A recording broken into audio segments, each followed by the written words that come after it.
सवाल नंबर 1। ऐसी कौन सी चीज है जिसको जितना भी खा लो भूख पर कोई फर्क नहीं पड़ता?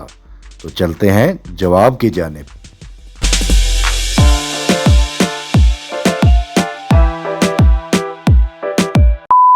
जवाब है कसम। अगला सवाल। ऐसी कौन सी चीज है जिसे मर्द छुपाकर और औरतें दिखाकर चलती हैं? चलते हैं जवाब की जानिब।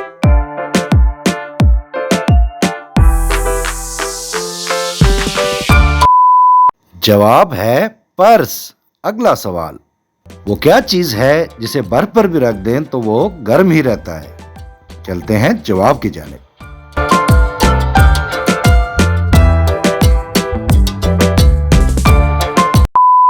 जवाब है गरम मसाला। अगला सवाल।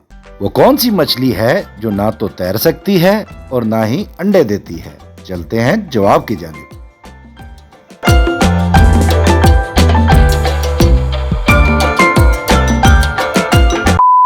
जवाब है तली हुई मछली। अगला सवाल।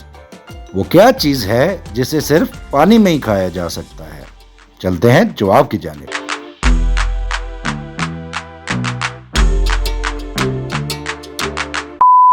जवाब है गोता।